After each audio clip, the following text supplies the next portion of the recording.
आज के इस क्लास में सभी छात्र छात्राओं का, सभी साथियों का हार्दिक अभिनंदन है, स्वागत है इस मंच पर। जैसा कि आप लोग पिछले वीडियो में देख चुके हैं कि एक अनौपचारिक पत्र को लिखने के लिए उनके कौन कौन से फॉर्मेट, कौन कौन से अंग को जानना पड़ता है। तो एक अनौपचारिक पत्र को जब हम लिखते हैं तो उनके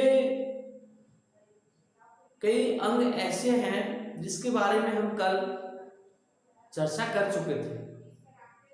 और मैं कल आपसे मैंने कहा था कि कल मैं आपको कुछ विशेष बताने वाला हूं, कुछ विशेष करने वाला हूं। तो उसी सिलसिले में आज मैं कम समय में एक छोटा सा वीडियो लेकर के आया हूं। देखते हैं कि इसमें हम आज क्या क्या सीख पाते हैं। तो सबसे पहले देखिए, हम लोग बात करने वाले हैं कि कल जो हम लोग पत्र का एक फॉर्मेट जो हम लोग देख रहे थे, ठीक है, उस फॉर्मेट में हम लोग देख रहे थे कि शुरू में प्रेषक की बात हम लोग कर रहे थे।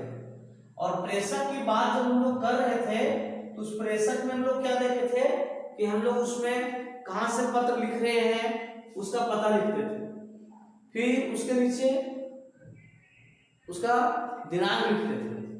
उसके बाद जो हम बताए थे उसमें बताए थे कि हम सबसे पहले प्रेषक के बाद जब हम पत्र शुरू करते हैं तो हम उस किसी का भी संबोधन करते हैं। और संबोधन में जैसे पिताजी के पास पत्र लिखते हैं तो पिताजी के साथ कौन से आदर सूचक, सम्मान सूचक शब्द से हम उन्हें संबोधित करें, इसके लिए आज हम लोग जान पाएंगे।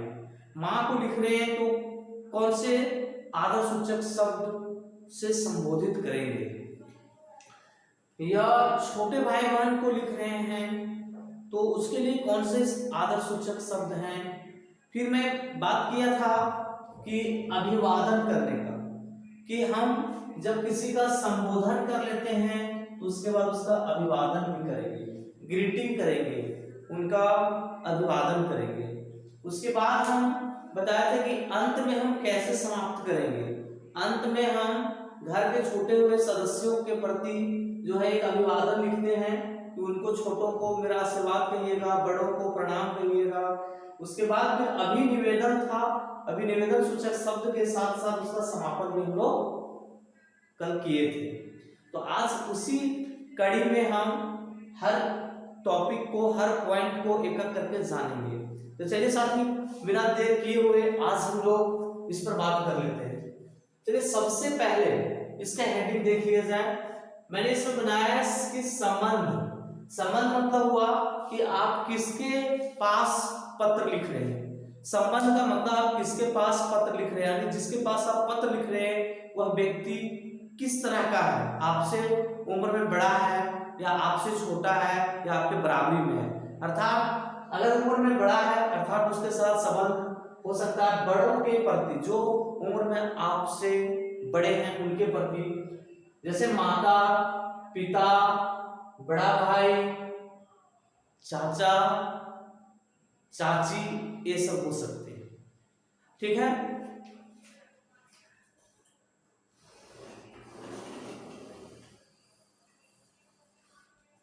तो चाचा चाची ये सब हो सकते हैं। और फिर संबंध में और क्या हो सकता है, छोटों के प्रति, यानी हम हमसे जो छोटे होंगे, छोटा भाई हो सकता है, छोटी बहन हो सकती है, पुत्र हो सकता है, पुत्री हो सकती है, भतीजा भतीजी, ये सब हो सकते हैं। तो आज मैं इन दोनों के बारे में चर्चा करने वाला हूं, एक अपने से बड़ों के प्रति और अपने से छोटों के प्रति। चलिए, तो सबसे पहली बात कि जब हम अपने से बड़ों का संबोधन करेंगे, जब अपने से बड़ों का हम क्या करेंगे, संबोधन करेंगे। एक बार आप इसका स्क्रीनशॉट ले लीजिए, पूरा ज्यादा अच्छा रहेगा। जब हम अपने से बड़ों का संबोधन करेंगे तो उसके लिए आदर सूचक शब्द क्या लगाएंगे, ठीक है। तो देखिएगा मैंने आदर सूचक शब्द लिख रखा है, पूज्य, पूजनीय, आदरणीय, पूज्या, पूजन्या, वंदनीय, वंदनीय, श्रद्धेय, अभिवंदनीय, वंद्य, पूज्यमान। बहुत सारे आदर सूचक शब्द हम यहाँ लिख रखे हैं। जैसे मान लीजिए कि पिताजी के पास लिखना है तो हम लिखेंगे यहाँ, देखिए पिताजी के पास अगर लिखना है तो पिताजी के आगे आपको देखिए यहाँ पर दो तरह के आदर सूचक शब्द दिए हुए हैं, एक स्त्रीलिंग और एक पुल्लिंग। तो स्त्रीलिंग वाले आदर सूचक शब्द को मैं थोड़ा अंडरलाइन कर देता हूँ, आपको सहूलियत होगी। जैसे आपका हो गया पूज्य, पूजन्या, वंदन्या, ये आपके जो है स्त्रीलिंग सूचक शब्द है, बाकी आपके पुल्लिंग सूचक शब्द है।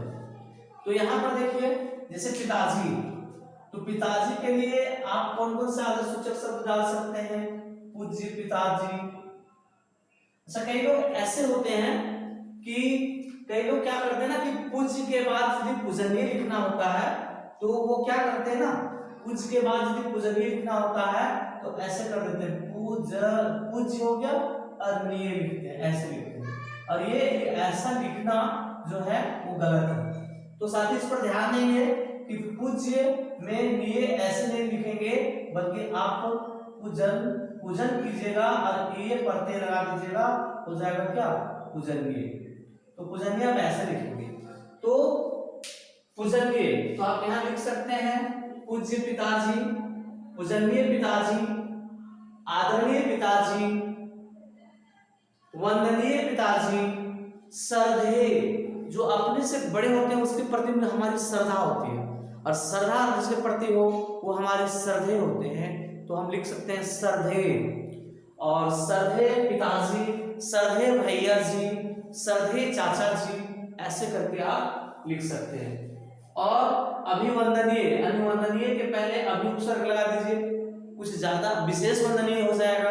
अभि का अर्थ होता है विशेष, तो जो विशेष रूप से वंदनीय है तो विशेष वंदनीय यानी अभिवंदनीय। वंद्य, जिसकी वंदना की जाए वो वंद्य होते हैं। और पूज्यमान, जिसकी पूजा की जा सकती है, जो पूज्य होते हैं, पूजने के योग्य होते हैं, वो पूज्य हैं। अब देखिए जैसे ही हम पूज्य पिताजी लिखते हैं या पूजन्या माता जी लिखते हैं, पूज्या माता जी लिखते हैं, वंदन्या माता जी लिखते हैं, तो उसके बाद हम लोग उसका क्या करते हैं, अभिवादन करते हैं। तो अभिवादन में हम क्या करते हैं, ऐसे करते हैं, देखिए सादर चरण स्पर्श, ऐसा लिख सकते हैं। फिर लिख सकते हैं सादर प्रणाम, ऐसा भी लिख सकते हैं। सादर प्रणाम, ऐसा भी लिख सकते हैं। सादर चरण वंदन, सादर चरण वंदन भी लिख सकते हैं आप, सादर चरण वंदन, ठीक है। तो ये आपके अभिवादन में आ जाएंगे, सादर चरण स्पर्श, सादर प्रणाम, सादर चरण वंदन, ठीक है। फिर लास्ट में जब इसका अंत करेंगे, अपने से बड़ों के प्रति जब लिखेंगे और जब उसका लास्ट में अंत करेंगे तो अंत में लिखेंगे आपका आज्ञाकारी पुत्र, ऐसे भी लिख सकते हैं आपका आज्ञाकारी पुत्र, या सीधा सीधा लिखिए आपका आज्ञाकारी पुत्र, नाम भी लिखे तो कोई दिक्कत नहीं है, आपका आज्ञाकारी, फिर आप उसके नीचे नाम लिख दीजिए। फिर लड़की है, ध्यान दीजिएगा कि हमारे बहुत सारे ऐसे लोग हैं जो स्त्रीलिंग और पुल्लिंग सबको एक साथ घोल मिल करके चलते हैं, तो थोड़ा सा ध्यान करते हैं तो शायद हमारी अशुद्धि कम हो सके।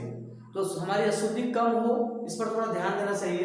तो अगर आप लड़का है तो आप लिखिए आज्ञाकारी पुत्र, अगर लड़की है तो आप लिखिए आज्ञाकारिणी, आज्ञाकारिणी, ठीक है, यानी आज्ञा को मानने वाली, ऐसा लिख सकते हैं। देखिए और क्या होता है ना कि हम अपने माता पिता के स्नेह का, लाड़ प्यार का, वात्सल्य का हम क्या होते हैं, इच्छुक होते हैं, चाहते हैं कि हमें हमारे माता पिता का लाड़ प्यार वात्सल्य कृपा हमारे ऊपर बनी रहे। तो इसके लिए हम क्या लिखते हैं कि स्नेहाकांक्षी, स्नेहाकांक्षी यानी स्नेह की आकांक्षा रखने वाला, यानी स्नेह चाहने वाला। और अगर लड़की है तो क्या लिखेगी, स्नेहाकांक्षिणी, स्नेहाकांक्षिणी अर्थात स्नेह को चाहने वाली, स्नेह की इच्छा रखने वाली। स्नेहाभिलाषी भी लिख सकते हैं आप, स्नेहाभिलाषिणी भी लिख सकते हैं आप। कृपा हम चाहते हैं तो कृपाकांक्षी, लड़की लिखेगी कृपाकांक्षिणी। अच्छा, हम माता पिता के स्नेह को चाहते हैं तो जहां कांक्षी लिखे हैं आकांक्षी, वहां पर आप पात्र भी लिख सकते हैं, स्नेह पात्र, स्नेह भाजन, स्नेह को चाहने वाला। कृपा पात्र, कृपा का पात्र यानी कृपा को पाने वाला, माता पिता की कृपा को पाने वाला।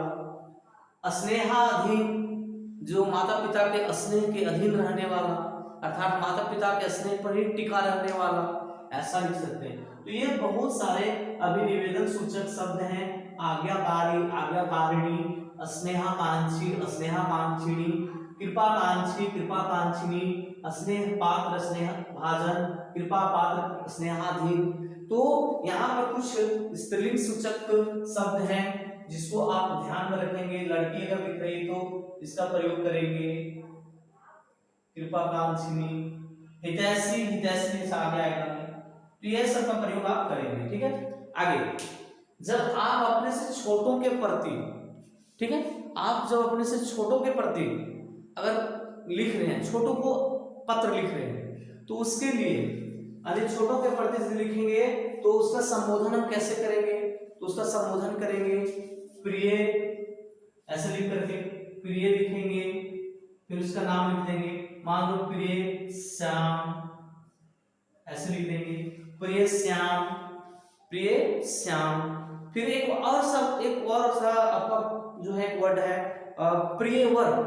तो प्रियवर का मतलब क्या होता है, तो जितने भी आपके प्रिय हैं उसमें से जो श्रेष्ठ है, वर का मतलब होता है श्रेष्ठ, यानी जितने भी प्रिय हैं उसमें से जो श्रेष्ठ है वो आपका प्रियवर हो जाएगा। तो प्रियवर लिख सकते हैं, यानी प्रिय श्याम। फिर यहां पर आप लिख सकते हैं प्रियवर मोहन, ऐसे लिख सकते हैं। फिर यहां कोमा लगाएंगे, मैं कल की क्लास में पहले ही बता दिया था। तो प्रिय श्याम, प्रियवर मोहन, ऐसा लिख सकते हैं। अगर आप कोई लड़की के लिए लिख रहे हैं तो मान लेते हैं प्रिय राधा, अगर राधा के लिए लिख रहे हैं तो यहाँ प्रिय नाम लिख करके उसका स्त्रीलिंग प्रयोग करें, प्रिया राधा, ऐसा प्रयोग करें, प्रिया राधा। ठीक है, प्रिया राधा। फिर प्रिया मालते रिया, ऐसे आप ले सकते हैं। तो इस प्रकार से अपने से छोटों के प्रति हम प्रिय, प्रियवर, प्रिया का प्रयोग कर सकते हैं। इस प्रिया का प्रयोग हम स्त्रीलिंग के लिए करेंगे, ये ध्यान रखना चाहिए साथी। चलिए आगे बात करते हैं कि हम अपने से छोटों को क्या प्रणाम करेंगे? नहीं, ऐसा तो नहीं करते। अपने से बड़ों के प्रति हमारा श्रद्धा जो है वो श्रद्धा होती है, तो हम अपने से बड़ों को प्रणाम करते हैं, लेकिन छोटों को हम आशीर्वाद देते हैं। ठीक है, तो हम अपने से छोटों को आशीर्वाद ही देंगे, उनके लिए शुभकामनाएं करेंगे। तो हम उनके लिए जो अभिवादन करेंगे वो क्या करेंगे? दीर्घायु रहो, दीर्घ मतलब लंबी आयु वाला बना रहो, तुम्हारी आयु लंबी हो, ऐसा कहेंगे। दीर्घायु रहो, उसे बड़ा होने के लिए कहेंगे, बड़े दिनों तक जीवित रहने के लिए। शुभ आशीर्वाद, तुम्हें शुभ आशीर्वाद, शुभ और आशीर्वाद, शुभाशीर्वाद, अर्थात तुम्हें बहुत बहुत आशीर्वाद। सदैव प्रसन्न रहो, सदैव खुश रहो, मस्त रहो, व्यस्त रहो, ऐसा हम कहेंगे। आयुष्मान भवा, आयुष्मान भवा पुत्र, आयुष्मान भवा वत्स, ऐसा हम कहेंगे। अर्थात आयुष्मान यानी आयु वाला बनो, लंबी आयु वाला बनो, आयुष्मान बनो, स्वस्थ रहो, ऐसा हम कहेंगे। आयुष्मान के बाद अगर लड़की है तो उसके लिए आप लिख सकते हैं आयुष्मती भवा, आयुष्मती भवा, लंबी आयु वाली रहो, आयुष्मती भवा, ऐसा भी आप लिख सकते हैं। आयुष्मान भवा, आयुष्मती भवा, आयुष्मती भवा, मती में ती हमेशा बड़ा होता है, ध्यान रखिएगा, भवा, ऐसा हम करेंगे उसका। फिर लास्ट में क्या लिखेंगे, अंत जब करेंगे तो लिखेंगे तुम्हारा शुभ चिंतक, ऐसा लिखेंगे, तुम्हारा शुभ चिंतक। शुभ मतलब अच्छा और चिंतक मतलब चाहने वाला, तुम्हारे अच्छाई के बारे में सोचने वाला, तो तुम्हारा शुभ चिंतक। फिर लिख सकते हैं तुम्हारा शुभकांक्षी, यानी तुम्हारा शुभ चाहने वाला, यानी तुम्हारा शुभ की इच्छा रखने वाला। लड़की होगी तो क्या लिखेगी, शुभाकांक्षिणी यानी शुभ चाहने वाली। शुभेच्छु, शुभेच्छु जो है वो शब्द ऐसे है, शुभ और इच्छु, इच्छु या इच्छुक कर सकते हैं। शुभ और इच्छुक अर्थात शुभ चाहने वाला, इच्छु और इच्छु से बना क्या, शुभेच्छु, तुम्हारा शुभ चाहने वाला।